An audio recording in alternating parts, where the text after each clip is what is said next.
Olá, boa noite. Como vai? Vai bem? Está no ar pela TV Pantanal, canal 22, uma emissora do Grupo Gazeta de Comunicação. Programa Opinião. Uma satisfação muito grande poder estar com você mais uma vez, ao vivo e em cores. Você sabe que a gente está entrando em novo horário, né? Por conta disso que você acabou de ver aí. É o horário obrigatório da propaganda eleitoral. E a gente está obedecendo, então, né? Porque somos obedientes à lei. E, mesmo assim, a opinião tem 1 hora de duração. Até às 8h55 da noite, a gente vai hoje, mais uma vez, debruçar sobre informações, trazer aqui... Hoje, rapaz, tem um assunto muito importante. Eu estava querendo, na verdade, há muito tempo já abordar esse assunto aqui, porque tivemos aí uma pandemia, temos uma guerra em curso, temos como se fosse nossa, né? Há uma guerra em curso, né? Tem reflexos no mundo inteiro, enfim, aí tem impostos muito altos, né? E uma reforma tributária que não sai, enfim. E temos o assunto que é recuperação judicial. A gente vai abordar esse assunto agora, porque já está a postos com a gente aqui para essa entrevista, ele que é advogado, especialista em recuperação judicial, Tarcísio Tonhá. O Tarcísio aceitou o nosso convite, ele representa um importante escritório de contabilidade é bom, né? De advocacia, um importante, está rindo, né, Lorenberg? Rindo aqui, só porque eu cometi uma gafe aqui. O escritório de advogado, de advocacia, que é o Frederico também é bom, agora me perdi aqui. O Tarcísio Tonhá, que é de um escritório conhecido de advocacia aqui no estado de Mato Grosso, e tem ramificação no país inteiro, que é da Franze Advogados. Agora sim, eu corrigi tudo certinho para apresentar aqui o nosso entrevistado dessa noite, que é o Tarcísio Tonhá. Antes de falarmos com ele, vamos aqui cumprimentar aqui esse que está rindo de mim aqui, porque eu cometi uma gafe. Lorenberg, boa noite, como vai? Vai bem? Boa noite, meu amigo Paulo, e um grande abraço, mas um grande abraço mesmo a todos os nossos telespectadores, a razão maior do nosso programa. Eu estou sempre bem. Está sempre bem? Sempre chega boa. No programa, fica bem, tudo fica bem. Aliás, há 2 anos e meio eu tenho a satisfação muito grande de trabalhar com Lorenberg Alves, quem eu sempre acompanhava aí nas análises. Eu nunca fui aluno dele, né? Porque todo mundo que vem aqui já foi aluno do Lorenberg. Eu nunca fui aluno, só aluno de aprender assim, né? Algumas coisas eu não concordo, e ele não fica bravo comigo porque eu não concordo, né? Muitas coisas eu concordo, né? Que conhece realmente a fundo, análise assim, política, enfim. E hoje aqui, trabalhando com ele aqui há mais de 2 anos e meio, ao vivo, sempre, ininterruptamente. Tivemos uma pandemia aí, estrondosa, mesmo assim, todos os dias a gente cá está ao vivo com o programa Opinião, né? Então, satisfação muito grande ter o Lorenberg aqui, né? Meu professor também aqui. Quando eu falo que muita gente que passa aqui já foi aluno do Lorenberg, é o caso de hoje, por exemplo. Você falar que eu estou mentindo, né? Nosso entrevistado aqui, eu soube aqui também, né? Que se eu soubesse, não teria trazido ele aqui, não. O Tarcísio Tonhá. Tarcísio, muito bom ter aqui, obrigado. A descontração aqui é só para deixar um pouco mais leve o assunto, né? A pauta do programa de hoje. Bom recebê-lo aqui, obrigado por ter vindo. A primeira pergunta, rapaz, é justamente isso. Tivemos aí uma pandemia e muita gente reclamando porque houve uma paradeira geral e essa paradeira acaba surtindo efeito, os reflexos surtem efeitos. No seu ramo, talvez até na sua empresa, no escritório de advocacia, se você sentiu, em que patamar você sentiu essa procura pela recuperação judicial? Boa noite, bom tê-lo aqui. Boa noite, Paulo. Boa noite, professor Lorenberg. É uma honra estar com vocês aqui. Boa noite, amigos de casa. Paulo, a recuperação judicial, é um instituto que já vem há bastante tempo auxiliando, né, empresários e produtores rurais, empresas até fora do Brasil, porque a recuperação judicial não existe só no Brasil, existe no mundo, a passar por um momento, às vezes, de desencontro financeiro. Nem sempre a gente consegue os investimentos, a gente faz os investimentos que a gente quer e a gente obtém o retorno esperado. E assim como você falou, no Brasil a carga tributária é muito alta e assim como a carga tributária, assim como muitas vezes a lei trabalhista complica um pouco a situação do empresário, do produtor rural, a recuperação judicial vem para beneficiar o produtor rural e o empresário. E isso que a gente sempre tenta passar a informação para todos, né? E na pandemia em si, a gente percebeu uma alteração econômica muito grande das negociações feitas, né? Eu falo muito no ramo do produtor rural, de agricultores. A gente percebeu um adubo, por exemplo, que era vendido a 3.500 a tonelada, ele hoje vende 7.000, 8.000 a tonelada e está faltando no mercado. Então, isso também agora reflete ainda mais com a guerra, né, na Ucrânia, na Rússia, que acaba afetando ao produtor rural. E muitos desses produtores rurais, lá atrás, eles fixaram um preço de soja. Então, ele teve o aumento do preço do insumo que ele usa para plantar, só que na hora de vender o produto final dele, ele não conseguiu acompanhar muitas vezes porque ele já tinha fixado o preço da soja lá atrás. Então acaba tendo um desencontro econômico aí. E muitas vezes a gente acaba não colocando no papel e vendo isso. Mas na pandemia, assim como para os produtores rurais, tiveram outras áreas também muito afetadas. O ramo gráfico, o ramo de transportadoras também, que teve o frete, né? Uma questão, o frete era mantido há muito tempo num patamar considerável bom e tinha uma perspectiva muito boa. E aí com a pandemia, o preço dos insumos de pneu, a manutenção em si aumentou muito. Então a conta também não fechava. E a recuperação judicial vem para auxiliar o empresário e o produtor rural a fazer a conta fechar. Porque ela tem, na verdade, um cunho social, né? Que é proteger a empresa, proteger o trabalhador que está ali e a criação de riquezas. Quando eu falo bom, a questão o cara sabe, o produtor rural, vamos pegar o caso do produtor rural. Qual é o momento que ele percebe assim, cara, não dá mais, já tentei de tudo, vou ter que procurar a recuperação judicial? Porque assim, eu penso pelo menos que quanto antes melhor para que ele tenha êxito nessa recuperação propriamente dita, não é? Qual que é o momento que é o sinal de alerta que ele deve procurar socorro nesse sentido? É igual a gente estava falando, é como se fosse um câncer. Quanto antes você tratar, é melhor para todos, né, envolvidos. Na recuperação, quanto antes você começar a analisar, o primeiro passo é ter consciência, né? Muitas vezes você não tem nenhuma dívida vencida, mas você faz uma projeção, fala, ó, ano que vem eu não consigo chegar com esse patamar, com esses custos que eu estou tendo, e manter e honrar aquele compromisso que eu tenho para julho do ano que vem. Aí seria o momento ideal já para falar assim, pô, agora é a hora de eu usar a recuperação judicial como uma alternativa para renegociar essas dívidas e lá na frente não me apertar assim. Muitas das pessoas acabam deixando a recuperação judicial para a última alternativa, quando na verdade ela é muito mais eficiente, sendo uma das primeiras alternativas para uma renegociação, quando você consegue ver no seu fluxo de caixa e fala assim, ó, eu tenho um financiamento que eu fiz acreditando que ia ter um retorno e não tive, e eu estou percebendo que eu não vou conseguir arcar com ele.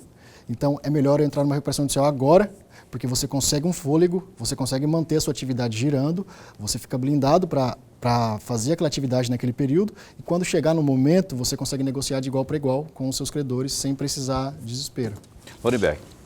Registrar aqui, antes de mais nada, registrar a nossa alegria, mas a alegria mesmo de tê-lo aqui no nosso bate-papo, a honra e prazer. Eu particularmente, porque vou aprender, tem assuntos aqui, eu tenho 2 ou 3 temas que eu gostaria de ouvi-lo a respeito, para eu aprender. O primeiro deles é exatamente a recuperação judicial, um meio legal instituído pela Lei 11.101 de 2005. E aí vem a minha primeira pergunta. Essa lei hoje, de 2005, ela contempla de fato todas as necessidades de quem busca ser amparado por ela ou não? Falta mudar alguma coisa aqui, alguma coisa acolá? Olha só, ele falou que oportunidade para ele aprender, e detalhe, aquilo que eu falei no começo, ele foi professor do Tarcísio, né? E agora está falando que vai aprender com o Tarcísio. Você vê que o mundo gira, né, Lorenberg? E a vida Isso é bom. A vida é um aprendizado, né? A gente Com aprende o tempo certeza. todo, né? Com certeza. 2005, o que... Na verdade, eu que aprendo todo dia com o professor Lorenberg. Eu acompanho também o programa. o professor, né? O professor Lorenberg foi aluno de muitas pessoas muito importantes. Foi professor de muitas pessoas importantes. Então, sem palavras, professor. Obrigado, viu, pelas palavras. Então, de 2005 para cá, a lei ela mudou bastante e o nosso escritório, né, a Franja Advogados, ela trabalha desde 2008, então ela tem uma experiência muito grande, né, no ramo prático, né, da lei. Então ela acompanhou muitas mudanças, tiveram algumas reformas legislativas nesse período, só que, por óbvio, o mundo de 2022 não é igual ao mundo de 2005 e tem outras alterações legislativas que seriam necessárias para se adequar ao momento. Tem várias questões, né, que podem ser abordadas. Por exemplo, muitas vezes a jurisprudência acaba retificando alguns períodos, porque lá atrás, em 2005, a lei foi prevista para ter um período de blindagem de 180 dias, igual a gente estava falando. E na prática, você viu que era um período muito curto, de 6 meses, para você negociar, às vezes, passivos muito altos. Então, não dava um tempo necessário para que o empresário tivesse aquele fôlego. Na prática, a gente tem decisões hoje que mantêm a blindagem por muito mais tempo e há pouco tempo, em 2020, entrou em vigor a Lei 14.112 de 2020, que autorizou, né, de forma expressa essa prorrogação desse período de blindagem por mais 180 dias, quando se fizer necessário. Então, antes não tinha essa previsão expressa, né? Falava assim, era 180 dias improrrogáveis, mas mesmo assim a jurisprudência, com os precedentes, com a prática do dia a dia, já tinha entendido que esse prazo era muito exíguo, né, para as empresas e já estava autorizando um período de blindagem maior. Hoje já está na lei esses 360 dias e também há casos maiores que esses 360 dias ainda na jurisprudência, em precedentes do STJ, do Tribunal de Mato Grosso, Minas Gerais, São Paulo, de vários estados nesse mesmo sentido. Bom, o Lorenberg citou 2005, né? Até 2005 você citou, né, Lorenberg? Foi a lei 2005. Que foi instituída a lei da recuperação, né? Até 2005 tinha a tal concordata, não era assim que chamava? Exatamente. O que mudou efetivamente de uma para outra, ou foi absorvido alguma coisa, ou apenas se aprimorou a concordata? Na verdade, a concordata foi bem aprimorada. Na verdade, parece até outra lei. A concordata era uma forma também de negociação, só que ela não era tão eficaz e não mantinha, muitas vezes, a empresa em atividade. A recuperação judicial ela tem esse cunho social que o principal objetivo dela é manter a função social da empresa, que é os postos de trabalho que estão ali, a criação de riqueza, porque muitas vezes um empresário, um supermercado, por exemplo, ele tem fornecedores locais, ele tem postos de trabalho que são dificilmente substituídos num caso de uma quebra ali imediata.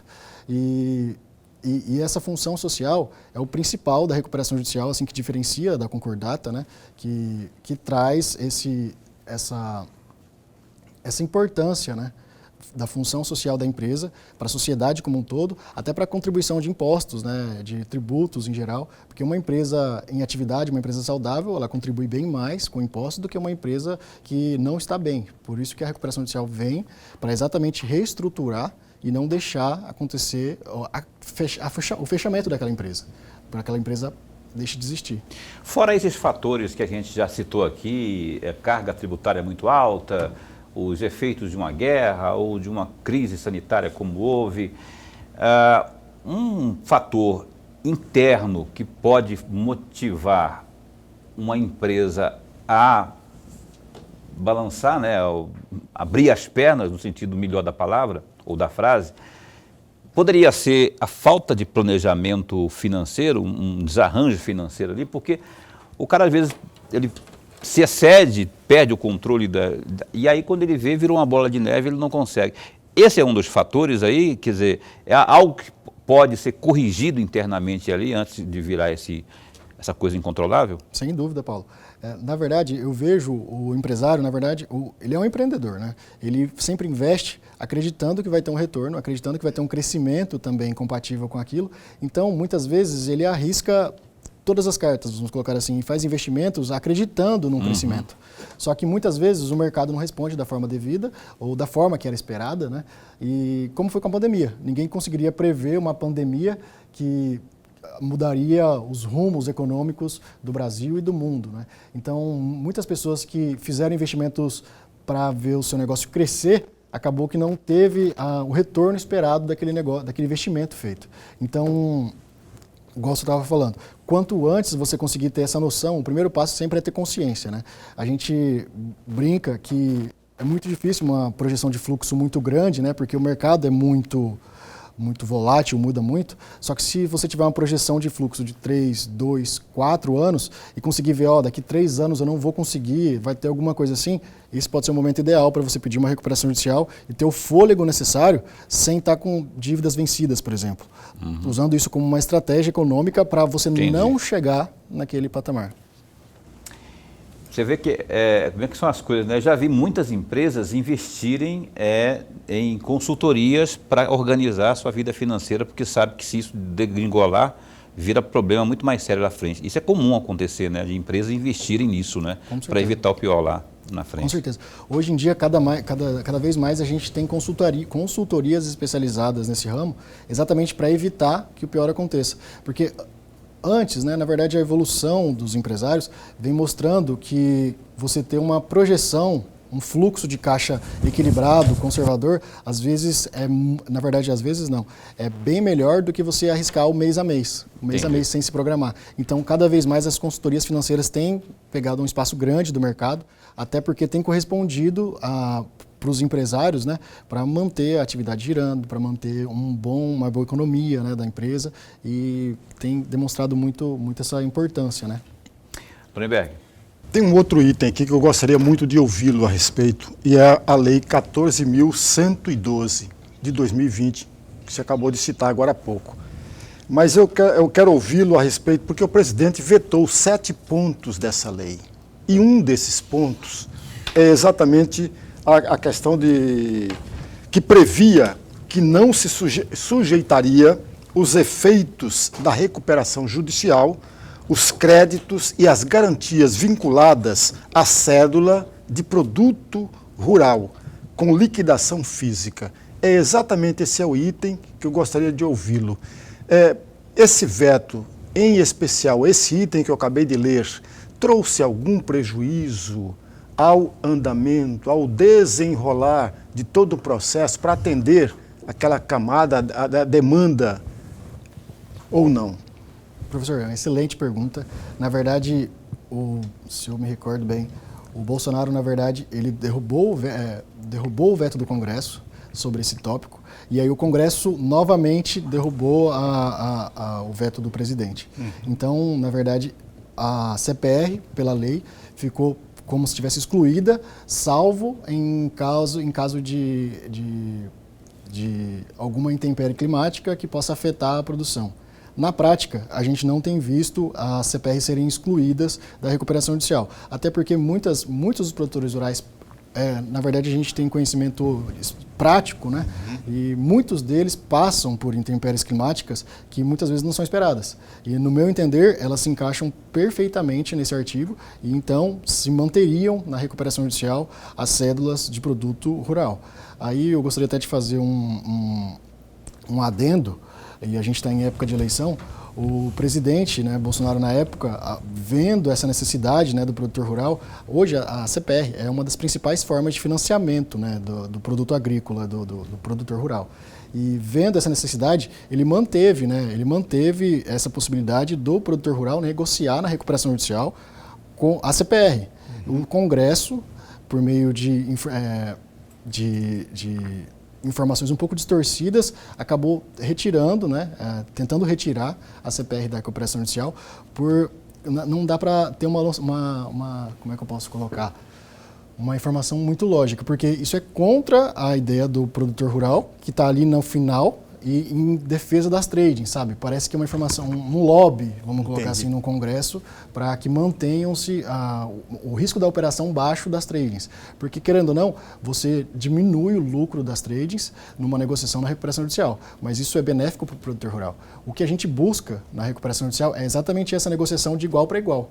E o que as tradings buscaram foi manter o risco da operação baixo para elas, só que esse risco da operação baixo significa que o produtor rural pode quebrar, entendeu? Porque eles não estão se importando com aquela negociação benéfica para o produtor, eles estão pensando no deles, né?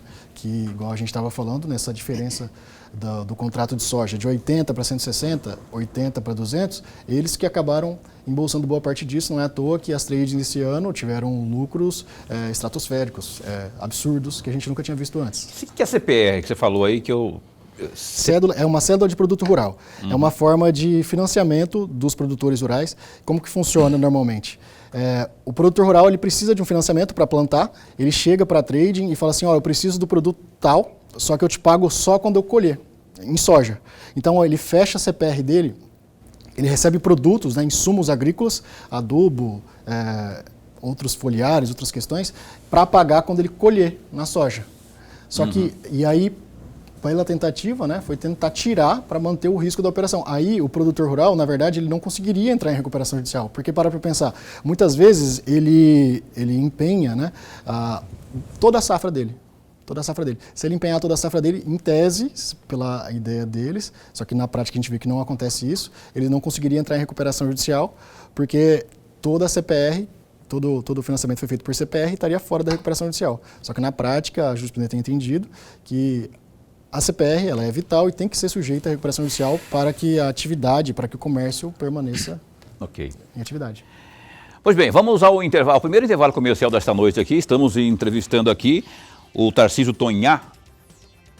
Mas quem é o Tarcísio Tonhá? Quem não conhece, ele é advogado, não é? E está aqui falando desse assunto que é muito interessante, não é? Que é a tal da recuperação judicial. O Tarcísio é lá da Franja Advogados, que está aqui dando essa aula sobre esse tema muito importante, ainda mais em tempos pós-pandêmicos, não é? Vamos falar das empresas de transporte que estão também lá no Quimba, estão pedindo recuperação. Tem uma avalanche aí por conta do tal do diesel. Tem muito assunto aí, tem o fator social, a gente já falou aqui da concordata que lá atrás, que mudou agora para a recuperação judicial, tem o efeito social. Eu gostaria muito de falar desse efeito social, não é? Mais ainda a miúde, no próximo bloco, para que as pessoas entendam que há ali a questão da manutenção do emprego e alguns fatores que precisam também ser esclarecidos aqui para quem não entende nada de recuperação judicial. O Opinião vai dar um tempo só e volta no instante só. Pois bem, cá estamos de volta ao vivo. Você está assistindo ao programa Opinião. Quero mandar um abraço para o Valdeci, agora dando tudo, Valdeci, lembrei, Valdecir Azevedo. O Valdeci, ele já é aposentado, né, servidor público aposentado, ele fica ali andando para baixo e para cima. Encontrei com ele lá ali perto da Assembleia Legislativa e ele disse que não perde opinião, que mandar um abraço para ele e para toda a turma dele. Ele mora no Dom Aquino. Obrigado então aí, Valdeci, e a todos aí que acompanham sempre o nosso programa. Olha, tem o www.gazetadigital.com.br e as notícias que estão em destaque nesse momento. Por exemplo, a gente fala sempre da pandemia, né, que ainda tem os números aí. Olha só, um morador lá de Querência, que fica a 945 quilômetros ao nordeste de Cuiabá, ele morreu vítima da Covid-19, foi o único óbito da doença registrado em Mato Grosso nas últimas 24 horas. O dado consta do painel epidemiológico atualizado nesta terça, dia 13, pela Secretaria de Estado de Saúde. De acordo com a atualização, Mato Grosso passou a contabilizar 835.349 contágios pela doença. Deste total, em 819.376 casos, As pessoas que foram infectadas se recuperaram do vírus, mas, infelizmente, 15.232 pessoas não resistiram às complicações da Covid. Olha, a ocupação em UTIs está em 31,46% e 1% para os leitos de enfermaria. Quadro de agora da pandemia no estado de Mato Grosso. Tem esse destaque também aí, ó. Olha só, rapaz, a Câmara de Cuiabá, apesar da sucessão de escândalos, tem sido uma referência para quem busca ascensão política. Dos 24 deputados estaduais, 6 começaram a carreira como parlamentar em Cuiabá. Na atual legislatura municipal, 10 vereadores disputam a eleição para a Assembleia Legislativa, Câmara Federal e também Senado. Dos 6 deputados estaduais que foram vereador em Cuiabá, todos disputam a reeleição este ano. São eles o Paulo Araújo, que é do Progressista, o Eliseu Nascimento do PL, o Faisal Calil do Cidadania. Esses passaram pela Câmara da capital, assim como Lúdio Cabral, do PT, eleito 2 vezes vereador aqui na capital. O veterano na política, o deputado Wilson Santos, do PSD, foi eleito vereador em 1988. Em 90, elegeu-se deputado estadual e foi reeleito em 94. Em 98, ele ganhou a disputa à Câmara Federal. Em 2000, concorreu pela primeira vez à Prefeitura de Cuiabá, onde não obteve êxito. Só que em 2002, ele foi reeleito para a Câmara dos Deputados. Foi prefeito por 2 vezes, eleito em 2004 e reeleito em 2008. E tem um detalhe, o deputado voltou, o Wilson, né, voltou à Assembleia Legislativa em 2014 e foi reeleito em 2018. Aí tem mais, o Allan Kardec, do PSB, hoje no PSB, foi eleito vereador em Cuiabá em 2012. Como suplente em janeiro de 2017, ele assumiu como deputado estadual, sendo reeleito em 2018 com 18.629 votos. Aí tem outros 3 nomes que passaram pelo Legislativo Municipal e fizeram parte do Parlamento Estadual. O já falecido Walter Rabelo, que ingressou na vida política em 2000, quando tentou aí sem êxito se eleger vereador em Cuiabá. Entretanto, nas eleições seguintes, em 2004, o Walter foi eleito o vereador mais votado da história da cidade, com mais de 8.000 votos. Algumas informações curiosas, né? Algumas curiosidades aí. Eu gosto desse tipo de reportagem, de matéria, rapaz, que ela busca, assim, um contexto histórico, né?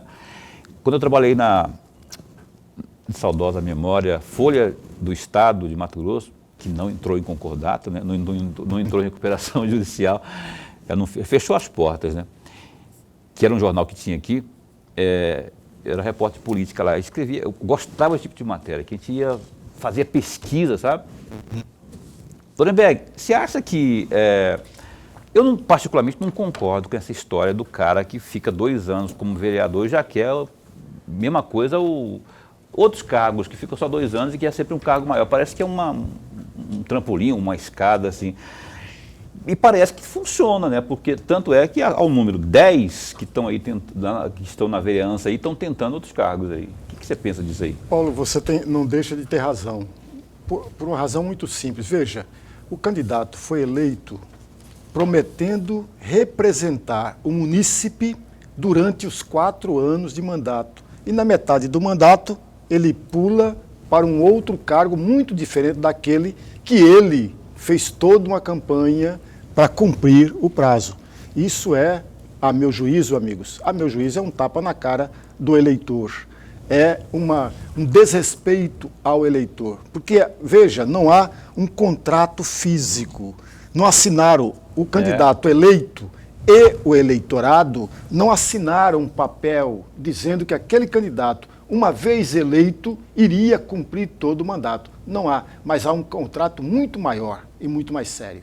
Quando você faz promessas de representar o munícipe e você interrompe essa promessa sem nenhuma explicação, sem nenhuma justificativa. Ainda que alguém venha dizer, para você, olha, lá na Assembleia Legislativa ou na Câmara Federal eu posso ajudar muito mais. Não pode, não.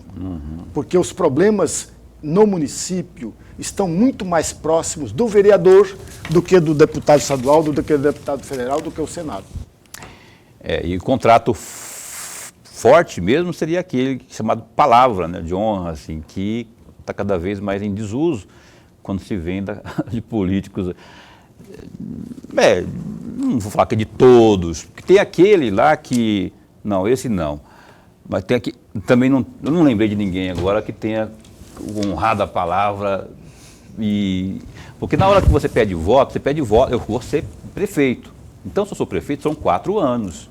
Aí no meio do caminho eu cresço o olho para governador, vou para o governador. Salta para governador. Salta para governador. E aí aquele compromisso que ele firmou lá com a base lá, esse contrato que eu falo, que está cada vez mais em desuso.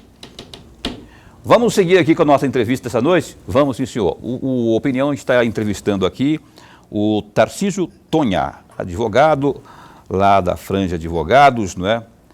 A Franja Advogados, ela tem aqui, tem aonde mais? Aqui em São Paulo. São Paulo. Só que tem atuação no Brasil inteiro. Ah, tá.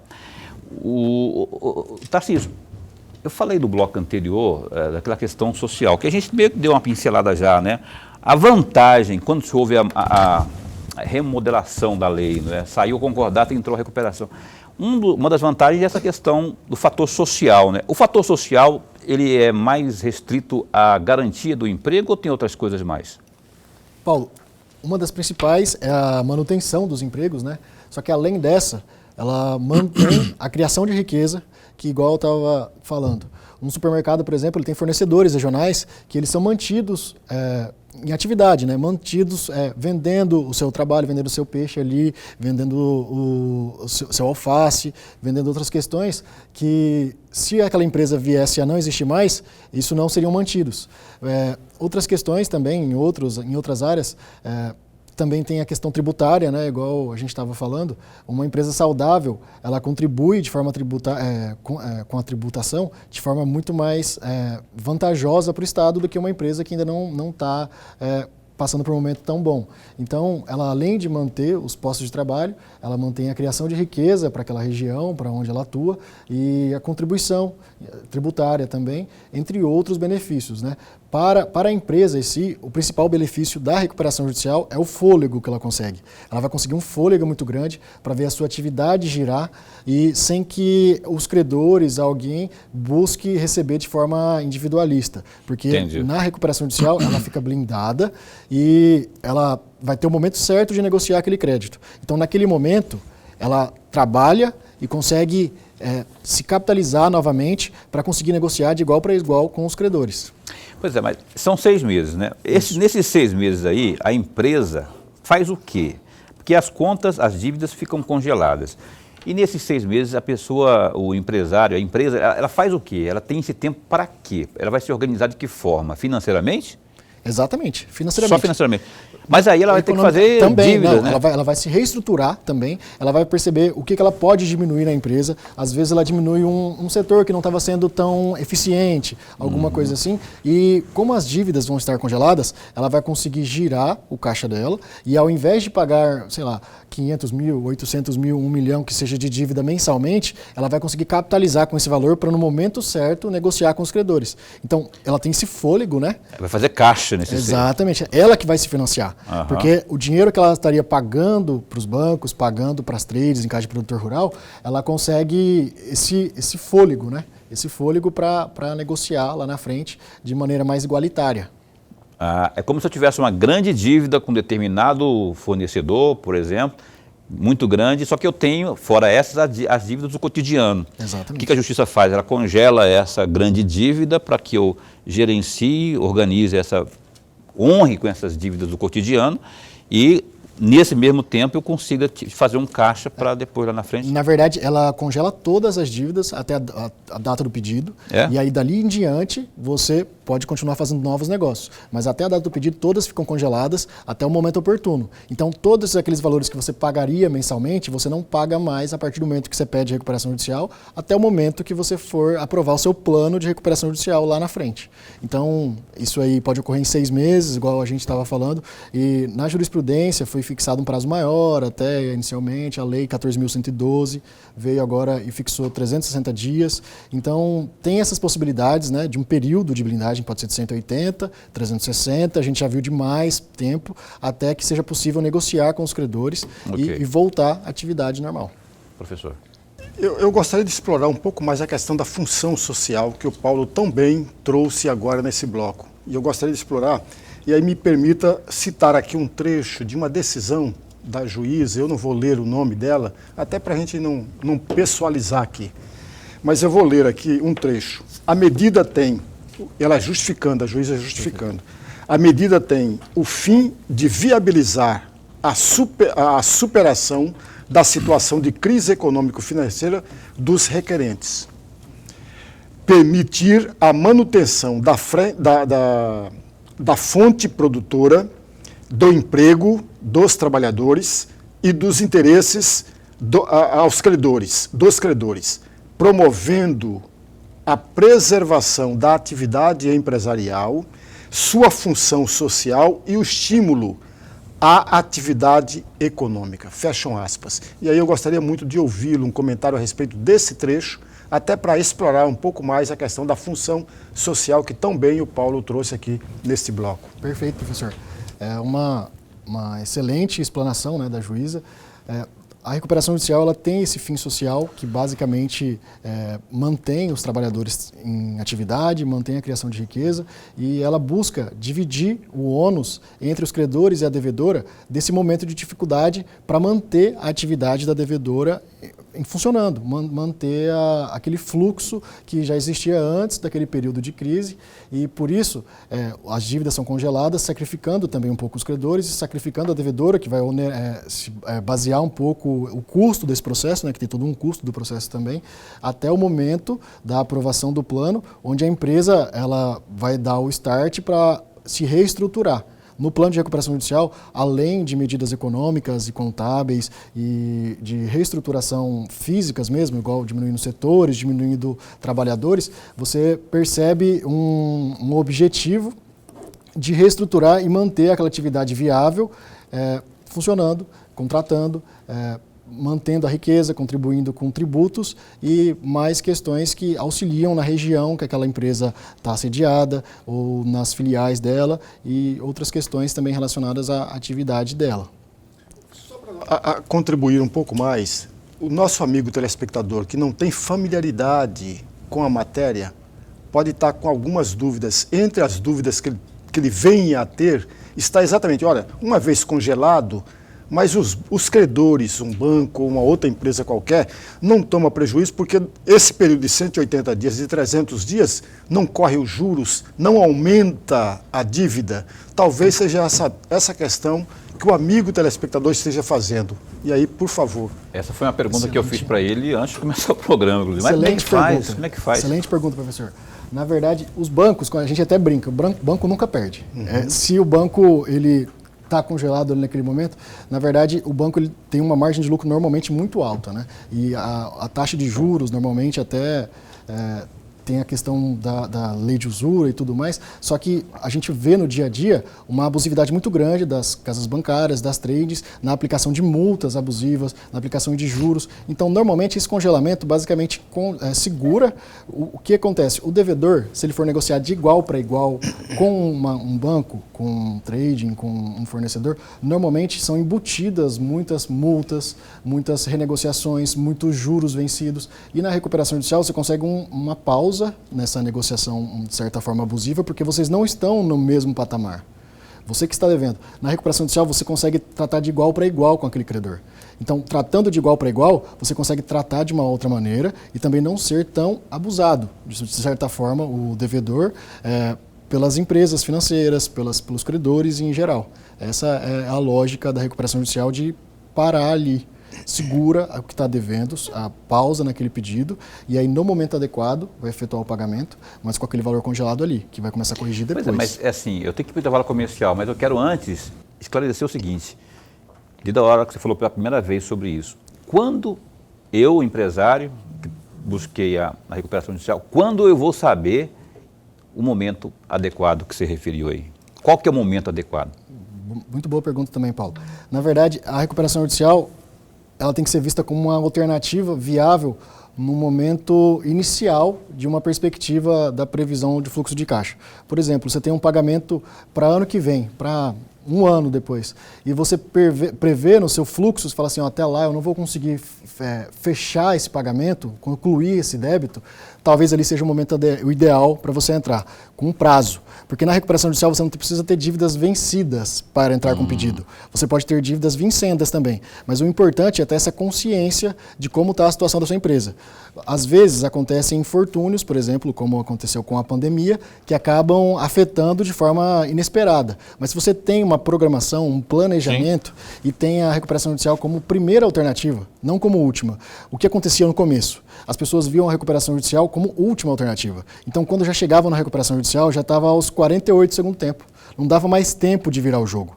Hoje, as pessoas com mais informação, com a internet, com as redes sociais, com tudo mais, a gente tem visto uma quantidade de empresas se recuperarem muito antes e saírem dessa situação, se reestruturarem de forma muito rápida e para voltar ao mercado e voltar ao crescimento. Porque a recuperação judicial é basicamente para o empresário voltar a crescer. Ok, olha só, o programa Opinião vai dar mais um tempo para mais um break comercial. A gente retoma daqui a pouquinho com o terceiro e último bloco, falando mais sobre recuperação judicial ao vivo com o Tarcísio Tonhá. É um instante só, não sai daí. Pois bem, cá estamos de volta e você está assistindo ao programa Opinião ao vivo pela sua TV Pantanal, canal 22, uma emissora do Grupo Gazeta de Comunicação, direção-geral Dorileu Leal. O Tarcísio Tonhá está aqui conosco, advogado, lá da Frange, né? A Frange Advogados. Qual que é o nome é Antônio Frange? Isso, Antônio Frange Júnior. Antônio Frange Júnior. Parece que, salvo engano, ele vai estar participando. Vai ter um seminário agora que eu vi não sei se está sendo organizado pela UAB.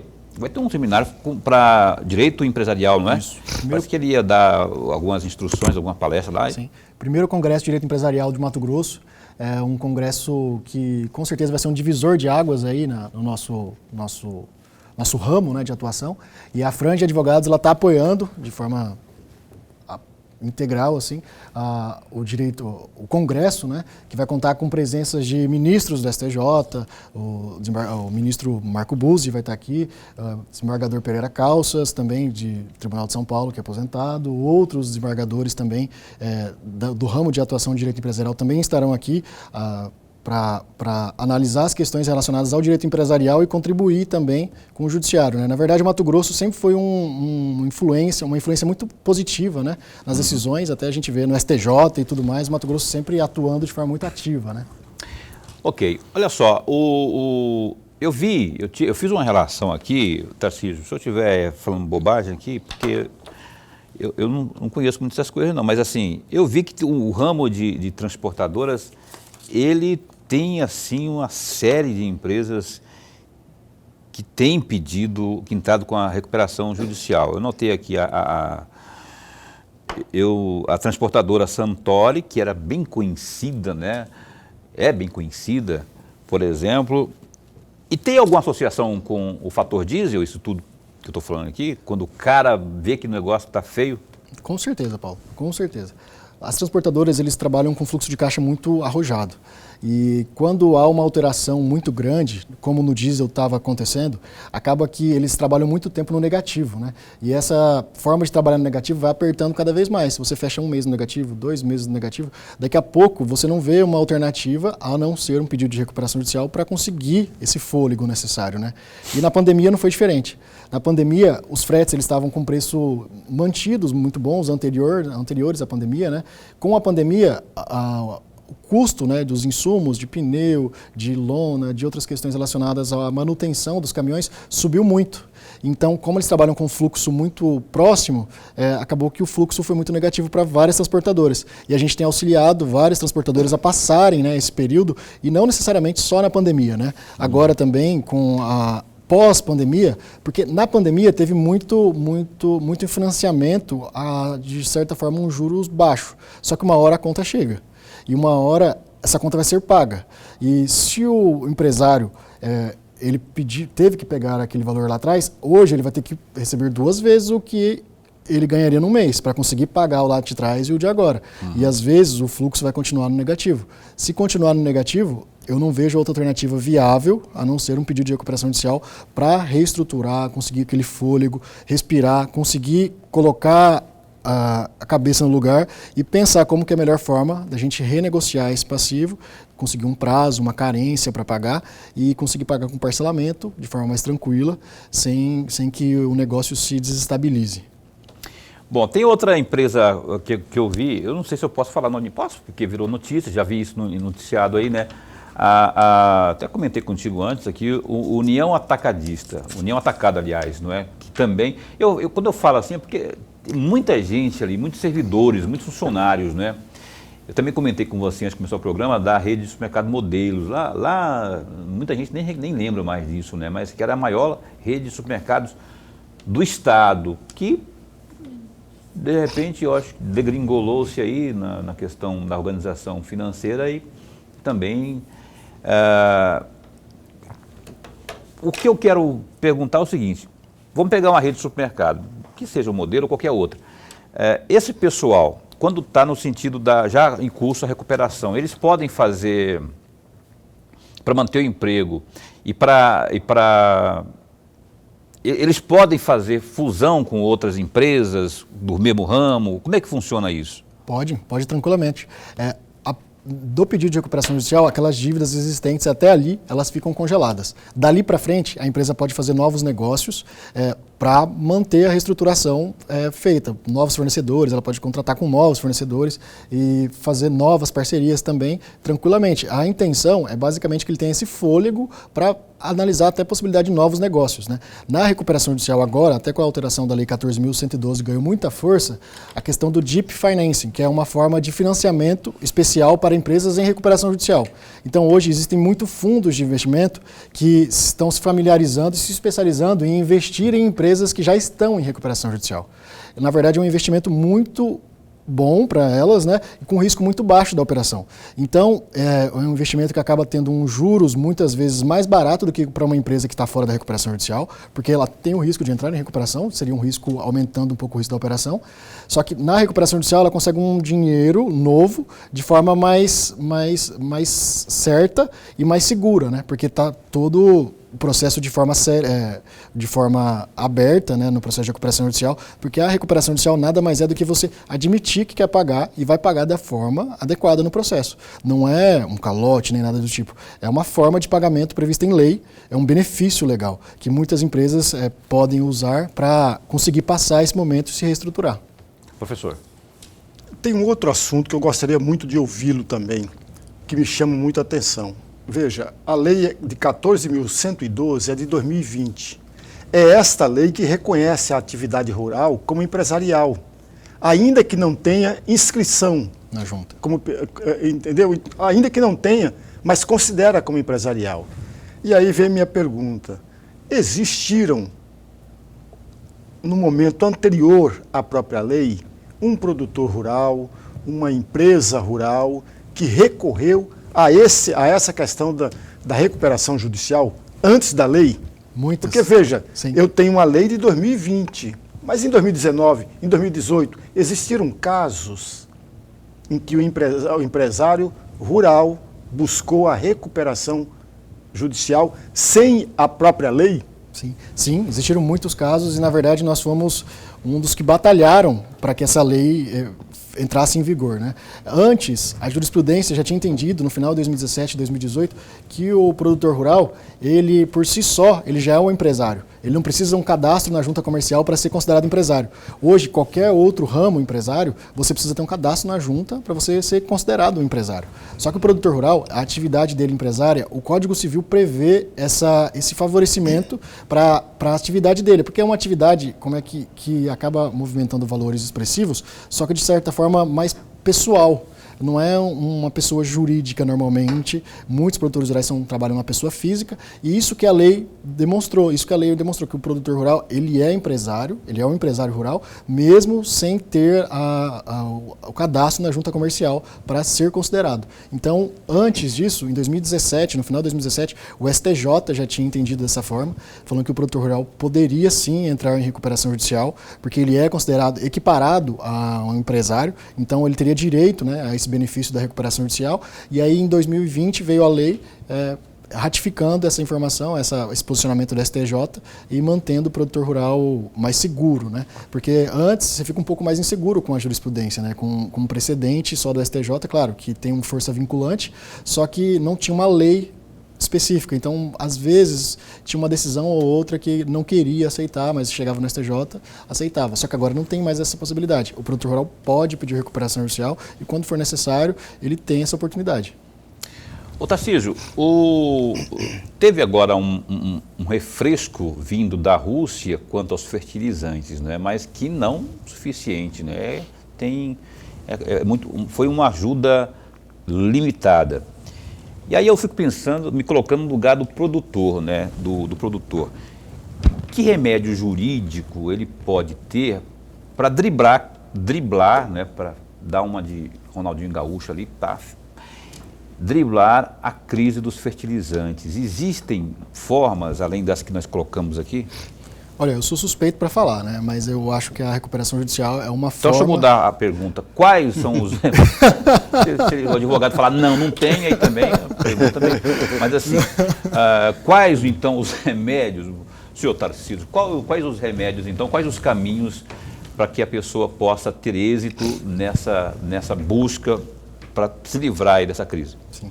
O produtor rural, na verdade, ele já tem um desencontro, muitas das vezes, quando ele fechou o contrato futuro lá atrás e teve uma mudança de patamar econômico com a pandemia, igual eu falei um pouco antes.